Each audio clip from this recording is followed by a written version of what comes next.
សួស្តីអ្នកទាំងអស់គ្នា Voice នេះ Admin record មកតាមក្រោយទេដោយសារតាមរយៈមុនមាន fan Admin ម្នាក់ហ្នឹងគាត់សួរ Admin ថាគួរតែបង្កើតក្រុម Telegram មួយអត់ដើម្បីទុកនិយាយគ្នាលេងទាក់ទងជាមួយរឿង anime ឬក៏ពេលណាដែល Admin មានដំណឹងអីត្រូវ delay អីហ្នឹងអាចតម្លាក់ចូលនៅក្នុងក្រុមហ្នឹងបានតែ Admin ក៏បានសុំគាត់ឲ្យចាំពេលមួយរយៈទៀតដែរដោយសារតា Admin ឃើញខ្លួនឯងដឹងខ្លួនឯងដែរថាវាមិនទាន់ដល់ពេលហើយសមត្ថភាពរបស់យើងក៏មិនល្អដូចខាង channel ធំៗដែរអញ្ចឹងហើយ Admin អត់ទាន់ច្បាស់ហើយថាគួរនឹងបង្កើតអត់ទើប Admin សម្រេចចិត្តថាសួរអ្នកទាំងអស់គ្នាថាបើសិនជា Admin បង្កើតហ្នឹងមានគេចង់ចូលអត់ហើយបើសិនជាមានក្នុងចំនួនតិចតួច Admin អត់ច្បាស់ទេមានតែសូមឲ្យអ្នកទាំងអស់គ្នាហ្នឹងចាំរយៈពេលទៀតចាំពេលដែលមានចំនួនដែលច្រើនគួរសមហើយចាំ Admin បង្កើតហើយអ្នកទាំងអស់គ្នាគិតមិនដែរបើសិនជាមានយោបល់អីអាចជួយតម្លាក់នៅក្នុង comment ខាងក្រោមឲ្យ Admin បានដឹងផងណាហើយឥឡូវនេះចូលសាច់រឿងយើងវិញទៅចាំតិចនៅសល់មួយទៀត Admin ភ្លេចសួរមួយរយៈពេលហ្នឹង Facebook ក៏ lock ខ្លាំងអញ្ចឹងហើយមាន fan Admin ណាដាច់ account ខ្លះបើ Admin វិញភ័យដល់ហើយខ្លាចតែដាច់ account នេះមែនតែអត់ទាន់អីដែរតែមិត្តភក្តិ Admin ដាច់ account មួយបាត់ហើយសួស្តីអ្នកទាំងអស់គ្នាសូមស្វាគមន៍មកកាន់ Channel សម្រាប់ Anime Apartment ហើយវីដេអូនេះដែរគឺជាភាគទី3នៃរឿង Love is Like a Cocktail ឬក៏អាចនិយាយបានថាឆ្លាញ់បងដោយស្រឡាញ់ស្រាក្លឹបរបស់បងដែលជាភាគបញ្ចប់នៅក្នុងរឿងហ្នឹងផងដែរហើយបើនិយាយទៅក្នុងចំណោមរឿងដែលមានកាត់ទាំងអស់មានតែរឿង The Studio Apartment God Lie and Jane Close ហើយនឹងរឿងនេះឯងដែលវាគឺស្រួលកាត់ខ្លាំងមែនតើអត់សូវជាប់ copyright និយាយទៅគឺកាត់បានលឿនហ្មងហើយកុំឲ្យខាតពេលអ្នកទាំងអស់គ្នាយូរយើងចូលនៅក្នុងភាគបន្តរបស់យើងទាំងអស់គ្នាបើក្បាលមកដំបូងឃើញថាអបេសូរ៉ាបានផ្ញើសារទៅឲ្យយេប៉េជីសាតូឲ្យមកជួយគាត់ផងហើយនៅពេលដែលយេប៉េនឹងបានមកដល់ផ្ទះហ្នឹងនាងគឺបានមកផ្ទះឃើញតុក្កតាខ្លាឃ្មុំមួយនិងសារនៅក្នុងទូរស័ព្ទបញ្ជាក់ថាអបេសូរ៉ានឹងបានប្រែក្លាយជាតុក្កតាខ្លាឃ្មុំនឹងបាត់ហើយតែល្បិចចឹងបានបោកតែក្មេងៗមិនសមបោកនាងមិនសមខំដើររកអបេសូរ៉ាពេញប្រទេសរត់ឃើញបានចាប់អារម្មណ៍ថាតិចលោមែនតែនទៅតែចុងក្រោយប៉ែសូរ៉ាហ្នឹងបើកវែងននចេញមកបញ្ញានាងណានៃឆ្កុយនិយាយទៅមូលហេតុដែលប៉ែសូរ៉ាប្រេងអញ្ចឹងដោយសារតែថ្ងៃហ្នឹងគឺជា April Fool មានន័យថាពេលវេលានៅក្នុង anime ហ្នឹងគឺថ្ងៃទី1ខែ4ហើយគិតអីមកលេងប្រេងចម្លែកអញ្ចឹងហើយគិតថាសុំទោសទៅអាម៉ាត់ហ្នឹងរួចខ្លួនមែនចឹងហើយគាត់គេដកអាវុធសម្ងាត់របស់គាត់ចេញមកដើម្បីលួងជាប៉ែហ្នឹងឈ្មោះរបស់វាហ្នឹងគឺឈ្មោះថា Fake Beer មានន័យថាស្រាបៀរខ្លែងខ្លាយហើយគាត់ឲ្យយប៉ែហ្នឹងទាទៀតថាទាមើលថាវាជាបៀមែនតែនឬក៏មែនតែនៅពេលដែលផឹកហើយនោះគឺចរិតក្មេងតូចគឺចាប់ផ្ដើមចេញមកតែម្ដងនិយាយទៅយប៉ែហ្នឹងគឺអត់ច្បាស់ថាវាជាបៀឬក៏វាជាទឹកខ្ញីហើយដូចរាល់ដងអញ្ចឹងហើយនេះគឺជា ingredient របស់វាអ្នកទាំងអស់គ្នាអាចមើលបានហើយក៏សាកល្បងបានដែរតែទទួលខុសត្រូវខ្លួនឯងប្រាប់ហើយមានមកបន្ទោមាននេះហើយបើកលេចទៅមើលក្មេងតូចវិញឥឡូវខឹងអត់ទាន់បាត់ទេមូលហេតុនោះគឺនាងបារម្ភថាប៉ែនឹងខ្លាចទៅជាខ្លាចមុំមែនតែបន្ទាប់ពីសុំទោសយប៉ែនឹងហើយគាត់សួរពេញតែមួយម៉ាត់ទេធ្វើឲ្យយប៉ែនឹងបាត់ឈឹងតែម្ដងគឺគាត់សួរថាតើយប៉ែឯងនឹងស្អប់បងហើយមែនគាត់ទៅលើភ្លាមយប៉ែនឹងគឺបញ្ញាប់ហ្មងបញ្ញាប់មកនិយាយបងថានាងគឺគ្រាន់តែធ្វើពុតជាខឹងឯងនាងអត់បានស្អប់ប៉ែនឹងឯងហើយនាងក៏បានសួរតើប៉ែសូរ៉ាវិញដែរថាតើប៉ែឯងនឹងឈប់ស្រឡាញ់នាងហើយមែនហើយភាសាបន្ទាប់មកទៀតមានតែចង់និយាយច្រើនទេគ្រាន់តែលក្ខណៈថាប្តីប្រពន្ធគេញ៉ាយគ្នាកាត់ចូលមកដល់មួយថ្ងៃបន្ទាប់មកទៀតនៅពេលដែលយេប៉ែជីសាតូរៀបនឹងចេញពីធ្វើការយេប៉ែយឺយហើយនឹងយេប៉ែកោហារឹនឹងបានបបួលនាងទៅដាក់មកយួរហើយយេប៉ែកោហារឹនឹងអត់មានឲ្យយេប៉ែជីសាតូបកាយតួនេះគឺនាងបានប្រាប់មកថានាងគឺបានរកឃើញ restaurant ដែលល្អមួយកន្លែងហ្នឹងគឺគេបម្រើភេសជ្ជៈដែលគ្មានជាតិអាល់កុលហើយ bartender នៅហ្នឹងក៏ជាមនុស្សល្អដែរទាំងហើយដោយសារតែបកាយអត់កើតមានតែសម្របខ្លួនទៅតាមហ្នឹងទៅតែដល់ពេលដែលមកដល់កន្លែងហ្នឹងទើបនាងដឹងថាតាមពិតទៅជាកន្លែងសាងអនុស្សាវរីយ៍ស្នេហាចាស់របស់នាងសោះហើយអ្វីដែលធ្វើឲ្យពួកគេទាំង3កាន់តែភ្ញាក់ផ្អើលខាងទៀតនោះគឺអបេសូរ៉ាក៏នៅធ្វើការនឹងដែរមូលហេតុដោយសារតែម្ចាស់ហាងហ្នឹងអត់បានមកបម្រើការនៅថ្ងៃហ្នឹងហើយសូមឲ្យគាត់មកធ្វើការជំនួសហើយឥឡូវនេះយើងបកចូលមកដល់អតីតកាលវិញម្ដងមើលទៅយេប៉ែជីហតូប្រហែលជាទើបតែចូលធ្វើការថ្មីថ្មោងទេហើយនាងគឺកំពុងដើរបដាចុចខូចឆ្មានឹងលេងបដាតែស្របពេលហ្នឹងនាងគឺបានតាក់ជាមួយនឹងដបស្រាដួលហើយនាងក៏បានដើរទៅទាំងដែលភ្លេចថាក្រូចឆ្មានឹងធ្លាក់នៅខាងក្រោមបបជួនអីអបេសូរ៉ាហ្នឹងក៏នៅនឹងដែរហើយគាត់គឺកំពុងតែបម្រើការនៅក្នុងហាងបារនឹងដូចគ្នាហើយគាត់គឺបានរើសឃើញបតោងក្រូចឆ្មានឹងតែរៀបនឹងហៅយេប៉ែនឹងឯហ្នឹងតែយេប៉ែនឹងដើរទៅបាត់ទៅស្របពេលហ្នឹងម្ចាស់ហាងហ្នឹងក៏បានទេប្រាប់គាត់ទៀតថាថ្ងៃហ្នឹងគាត់គឺប្រាសាយគាត់បានមកធ្វើការឲ្យពឹងអបេសូរ៉ាហ្នឹងជួយមើលហាងនេះជំនួសគាត់មួយថ្ងៃ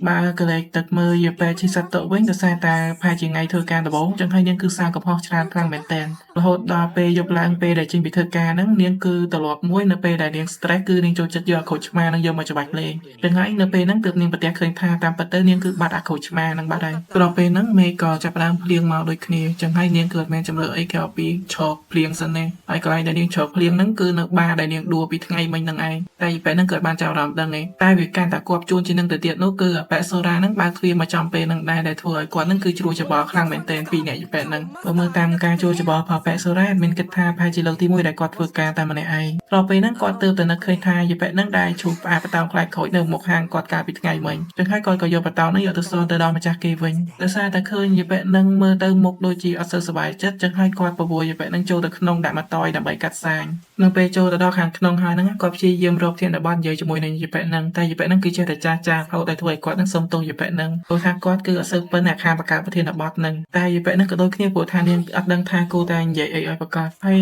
យនេះគឺជាម៉ណុយដំបូងដែលគាត់បម្រើជូននាងគឺ Frozen Mango Cocktail ឬក៏ហៅថា Cocktail ស្វាយព្រើលក៏អាចថាបានតែយីប៉ែហ្នឹងគឺបានសួរគាត់ថាអាហ្នឹងគឺជាប្រភេទ beer មែនព្រោះថាវាជាលើកដំបូងដែលនាងផឹកភេសជ្ជៈដែលមានជាតិអាល់កុលហើយគាត់ក៏បានសុំទោសនាងវិញដែរព្រោះថាគាត់គឺបានសម្រេចចិត្តដោយមិនបានសួរនាងហើយមូលហេតុដែលគាត់ជ្រើសរើសប្រភេទហ្នឹងនោះគឺវាស័ក្តិសមបំផុតសម្រាប់អ្នកដែលទើបតែចាប់ផ្ដើមដកមេលើកដំបូងនៅពេលដែលយីប៉ែហ្នឹងបានផឹកហើយនាងគឺមានអារម្មណ៍ថាកក់ក្ដៅចេញពីខាងក្នុងហ្មងស្រួលលេបត្រជាក់ល្អនិយាយទៅឆ្ងាញ់ជាប់ចិត្តដោយទូប្រុសយើងបច្ចៈមែនគាត់ទៅលើយីប៉ែហ្នឹងសរសើរហើយគាត់គឺបានសួរនាងហ្មងធ្វើការគាត់ recommend អីផ្សេងទៀតអត់ដោយសារតែយុគមិញជាតិអាល់កុលចូលខ្លួនចរិតក្មេងតូចចេញមកហ្នឹងណាព្រោះយីប៉ែហ្នឹងដកមេជ្រុលរហូតដល់ដេកនៅក្នុងបារហ្នឹងមួយយប់តែម្ដងហើយប៉ែសូរ៉ាហ្នឹងក៏នៅចាំកំដរដែរដោយសារភ្ញៀវនៅបិទហាងអត់កើតព្រោះពេលហ្នឹងគាត់ក៏បានសួរនាងដែរថាយីប៉ែឯងមានសល់ហើយពីយប់អីអត់តែដោយសារតែអៀនពេកយីប៉ែហ្នឹងផងដាក់លុយឲ្យស្ទុះរត់ចេញទៅតែម្ដងតែនៅពេលដែលគាត់បានសួរនាងថាតើនាងនឹងមកម្ដងទៀតអត់ហ្នឹងណាយីប៉ែហ្នឹងបានងក់ក្បាលបញ្ជាក់ថានឹងមកម្ដងទៀតគាត់តែឃើញភ្លាមប៉ែសូរ៉ា energy ពេញបឹបតែម្ដង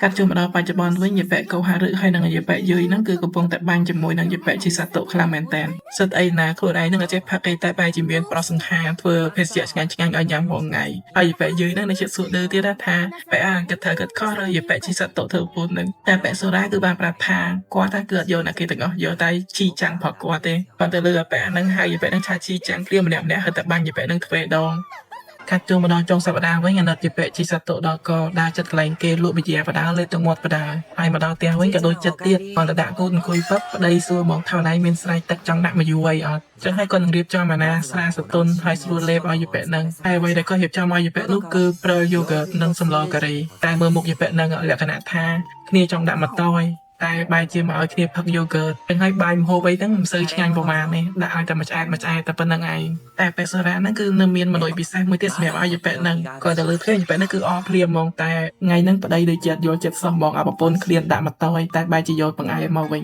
បែរជាលក្ខណៈក្រែមព្រិលតែពេលដែលភ្លក់បានមួយម៉ាត់នោះគឺដូចជាអែមផកគេនិយាយទៅយីប៉ែហ្នឹងទៅសារហ្មងថាក្រែមហ្នឹងវាឆ្ងាញ់ខ្លាំងដូចជាម្នាស់ចឹងតែតាមពិតម៉ណុយថ្មីរបស់យើងនោះគឺស្វាយព្រិលហើយរូបមន្តផកគេគឺនៅខាងក្រោមនេះអ្នកទាំងអស់គ្នាអាចមើលបានចង់ធ្វើក៏ធ្វើទៅដូចជាអត់មានអីពិសេសណាស់ទេតែដោយសារតែមានវឹកការនៅក្នុងនឹងដែរចឹងហើយមានសុំចែកថាពិសាគ្រឿងស្វឹងដោយទំនួលខុសត្រូវកាត់ទៅយីប៉ែជីសាតុវិញពេលដែលនាងនឹកឃើញថាពាក្យថាស្វាយចឹងវាធ្វើឲ្យនាងនឹកឃើញអនុស្សាវរីយ៍ពេលដំបូងរបស់ពួកគេហើយប៉ែសូរ៉ាក៏បានបញ្ជាក់ដែរថាអាហ្នឹងគឺជាម៉ណុយដំបូងដែលគាត់បានធ្វើឲ្យនាងដូចគ្នានិយាយទៅឲ្យយីប៉ែនឹងភ្លេចមិនកើតបើជាអនុស្សាវរីយ៍ដំបូងរបស់នាងដែរហ្នឹងតែគាត់ក៏បានសួរនាងដែរថាចាប់ផ្ដើមចូលចិត្តគ្រឿងស្វឹងហើយមែនហើយនាងក៏បានយល់ស្របដែរតែបើតាមមើលទឹកមុខទៅនាងមិនធ្វើឲ្យចូលចិត្តគ្រឿងស្វឹងទេចូលចិត្តប៉ែសូរ៉ាច្រើនជាងបានត្រូវកាត់ចូលដល់មួយរយៈពេលក្រោយមកមើលទៅដូចជារដូវព្រិលហើយគាត់គឺបារម្ភពីយីប៉ែជីសាតុខ្លាំងមែនទែនគាត់ថាមួយរយៈហ្នឹងឃើញថាយីប៉ែហ្នឹងគឺរវល់ច្រើនខ្លាំងណាស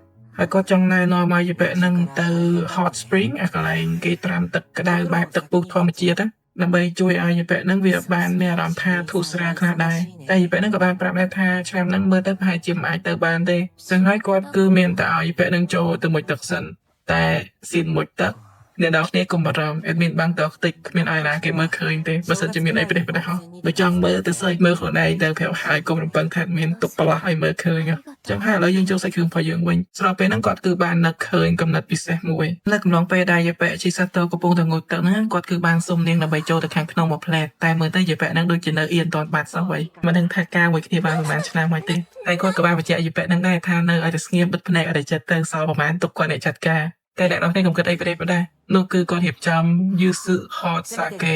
ដែលជាម៉ណុយថ្មីរបស់យើងដែលធ្វើឲ្យយីប៉ែហ្នឹងមានអារម្មណ៍ថាដូចនៅ hot spring ចឹងកន្លែងត្រាំទឹកពុះចឹង ដោយរាល់ដងអញ្ចឹងបន្ទាប់ពីដាក់បានមកតយមកចរិតក្មេងតូចគឺផុសចេញមកទៀតហើយនិយាយទៅទៀតគឺបានប្រសើរថាវាមានរសជាតិឆ្ងាញ់ដូចជាផឹកទឹកក្រូចឆ្មាក្តៅៗអញ្ចឹងហើយនេះគឺជា ingredient របស់វាយើងមើលតាមនឹងទៅតែបញ្ជាក់ហើយបើសិនជាអ្នកទាំងអស់គ្នាធ្វើតាមមានបញ្ហាអីទទួលខុសត្រូវខ្លួនឯងអត់មានអសុំអត់ដឹងឯងសុំរួចខ្លួនហើយបន្ទាប់ពីចូលតួក្មេងតូចបានមកស្ទុះមកនាងគឺចាប់ផ្ដើមត្រឡប់មកប្រកក្តីវិញហើយបានប្រពោះប៉ែសូរ៉ាដែរថាថ្ងៃណាមួយពួកយើងនឹងទៅ hot spring ជាមួយគ្នាញ៉ាំអីឆ្ងាញ់ៗហើយមូលហេតុនោះគឺដោយសារតែមួយរយៈហ្នឹងនាងគឺមានអារម្មណ៍ថាសើល្អដោយសារតែនាងគឺអត់សូវបានចំណាយពេលនៅជាមួយគាត់តែប៉ែសូរ៉ាគឺបាននិយាយប្រាប់ថាទោះបីជានៅកន្លែងណាក៏ដោយឲ្យតែមាននាងគឺគាត់សប្បាយចិត្តបានគ្រប់ពេលប៉ុន្តែលើចឹងទៀតនាងប៉ែនោះគឺគ្មានរកកម្មាអីឬក៏កសែងអីយកមករុំខ្លួនសន្តិគឺហក់ទៅរកប៉ែសូរ៉ាភ្លាមតែម្ដងហើយនាងក៏បាននិយាយថាសូរ៉ាផងនាងហ្នឹងក៏មានរសជាតិឆ្ងាញ់ដែរតែកន្លែងហ្នឹងអត់មានដឹងថាស្ដាប់ខុសឬក៏សាត់ថ្លៃថោកគេបកប្រែខុសទេណាចឹងហើយកន្លែងហ្នឹងពួកយើងម្លងវាចោលទៅតែខ្វល់ច្រើនទេគិតច្រើនដល់ខូចគួយ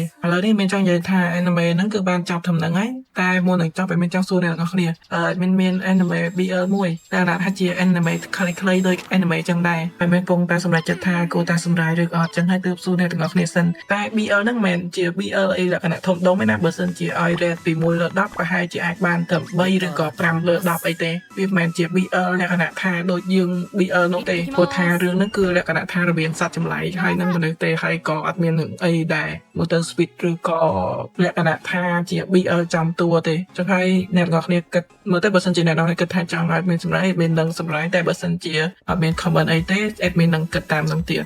នៅសល់មួយទៀតព្រោះថាមួយរយៈពេលនេះ admin ចាប់ផ្ដើមមើល manga ដែរហើយប្រទះឃើញ manga មួយចំនួនវាតាក់ចិត្ត admin គួរសមដែរហើយ admin ក៏ចង់គិតថានឹងអាចយក manga ខ្លះយកមកសម្រាប់ដែរតែអត់ទាន់ច្បាស់ឡើយចាំមើលតាមនឹងសិនព្រោះថាការវិភាគសាច់គ្រឿងហ្នឹងវាអត់សូវមានសាច់គ្រឿងច្រើនដែរ admin យកមកវិភាគបានណាព្រោះថា admin វាមិនសូវចេះវិភាគដូចគេមានអារម្មណ៍ថាវិភាគចេញមកដូចសង្ខេបសាច់គ្រឿងគេមិនដឹងវាអត់ចំទូវិភាគវាអត់ចេញទ្រឹស្ដីវិភាគប្រមាណនេះវាច្រើនដូចជាសង្ខេបច្រើនជាងតែចឹង admin មិនសូវដែលថាដូចជាមិនសូវបកការរឿងវិភាគហ្នឹងប្រហែលជាមើលទៅនឹងត្រូវសំវឹកហាត់វិជាគុណពី E អ្នកចិត្តខាងទីគេដើម្បីងាយស្រួលក្នុងការវិភាគសាច់គ្រឿងឲ្យអ្នកទាំងអស់គ្នាបានស្ដាប់តែបាក់ទៀតអ្នកចិត្តខាងមានសិតតែឃ្លាំងអត់មាន E អ្នកចិត្តខាងឲ្យវិភាគមួយចឹងហើយវីដេអូមួយនេះគឺសម្រាប់ថាចប់ត្រឹមប៉ុណ្្នឹងហើយពិតជាអរគុណអ្នកទាំងអស់គ្នាខ្លាំងមែនទែនដែលបានគ្រប់គ្រងការសម្ដែងផល admin ហើយបើសិនជាអត់ទាន់បានចុច subscribe ទេកុំភ្លេចចុច subscribe ឲ្យ admin ម្នាក់មួយផងហើយនឹងចុចរូបសញ្ញាកណ្ដឹងដើម្បីទទួលបានវីដេអូថ្មីៗផល admin ហើយបើសិនជាចូលចិត្តវីដេអូនេះគឺជួយចុចមេដៃឲ្យម្នាក់មួយមកណាគឺចុច like អត់យកមេដៃក្រាបចុះក្រោមទេនិយាយទៅជាបានកុំចុចឲ្យមេដៃក្រាបចុះក្រោមហ្នឹងវាអត់សូវល្អចំពោះ channel ផល admin ទេហើយពិតជាអរគុណអ្នកទាំងអស់គ្នាខ្លាំងមែនទែនដែលបានគ្រប់គ្រងនិងជួយ support channel ផល admin តាំងពីដើមមកជំរាបលាបាយបាយ